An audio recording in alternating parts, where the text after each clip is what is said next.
جی پوچھیں آپ سے سوال۔ السلام علیکم ورحمۃ اللہ وبرکاتہ۔ استاد جی میرا آپ سے یہ سوال ہے کہ گھر میں جو آگ لگ جاتی ہے اس کی کیا وجوہات ہیں؟ ہاں جی وعلیکم السلام ورحمۃ اللہ۔ ماشاء اللہ بھائی نے سوال کیا ہے کہ گھروں میں آگ لگ جانا یہ کس چیز کی وجہ سے آگ لگتی ہے۔ اس میں آپ صاحب معاملے یہ ہیں کہ سب سے پہلے گھر میں یہ چیک کرنا ہے کہ کوئی شرارت کرنے والا نہ ہو۔ جس گھروں میں لوگ زیادہ ہوتے ہیں اس گھر میں کوئی شرارت کرنے والا بھی ہو سکتا ہے، وہ گھر کا افراد کوئی ایسا فرد ہو سکتا ہے کہ گھر میں کوئی ایسا خوف و ہراس پھیلانا چاہتا ہے، اور اس کے علاوہ خدا نہ خواستہ کوئی چیز ایسی ہو سکتی ہے، کوئی بجلی کا معاملہ ایسا ہو سکتا ہے، شارٹ سرکٹ جسے کہتے ہیں، اس کی وجہ سے یہ معاملہ ہو سکتا ہے۔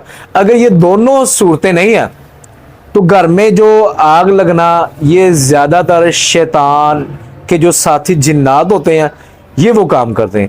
جیسے کہ کچھ دن پہلے کی بات ہے کہ ایک گھر میں آگ لگی ہے، اوپر والی پورشن میں لادہ لگی ہوئی ہیں، کچن میں الگ سے لگ گئی ہے، ایک کمرے میں الگ سے لگ گئی، سارا پروسیجر ہی الگ الگ۔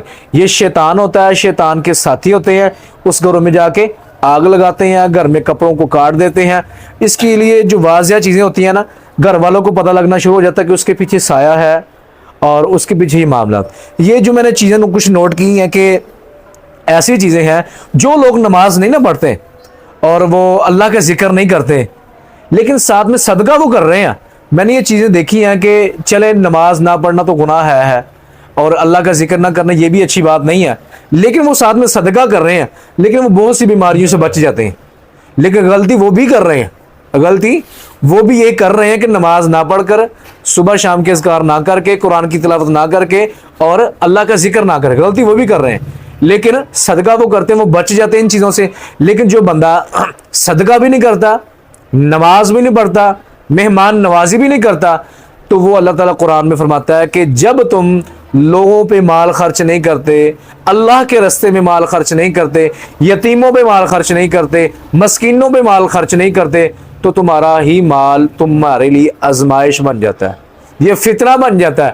تو بہت سے لوگ ایسے ہیں جن کا مال وہ ایسے بخیل بن چکے ہیں کہ یا اللہ مال جمع ہوتا رہے، مال جمع ہوتا رہے، نہ غریبوں کے لیے، نہ مسکینوں کے لیے، نہ مسجدوں میں، نہ اداروں میں، کسی جگہ پہ پیسے خرچنے کے لیے راضی نہیں۔ حتیٰ تک کہ ان کے گھر میں مہمان چلے جائیں تو وہ سوچتے رہتے ہیں انہیں کھانے میں کیا دیں اور پینے میں کیا دیں، بڑے بڑے ایسے معاملے۔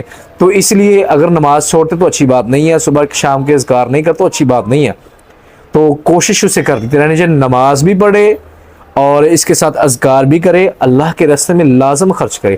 حتیٰ تک کہ میں نے تو محدثین سے یہ سنا ہے کہ جو لوگ اپنے گھر میں لوگوں کو بلاتے ہیں اور کھانے کھلاتے ہیں، جب وہ گھر سے لوگ واپس جاتے ہیں، جیسے وہ واپس جاتے ہیں تو بلائیں بھی ساتھ ہی چلے جاتی ہیں، پریشانی بھی ساتھ چلے جاتی ہے، غم بھی ساتھ چلے جاتے ہیں، مشکلاتیں بھی ساتھ چلی جاتی ہیں۔ جو لوگ گھر میں لوگوں کو بلا کے کھانا کھلاتے ہیں، یہ بڑا اچھا اصول اور طریقہ، اور کھانا کھلانا چاہیے۔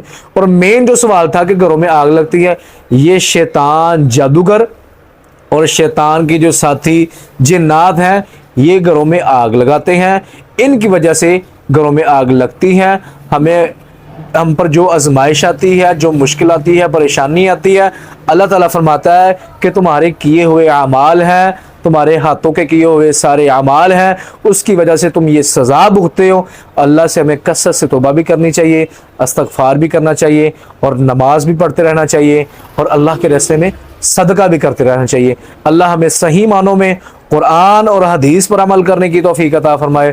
السلام علیکم ورحمۃ اللہ وبرکاتہ۔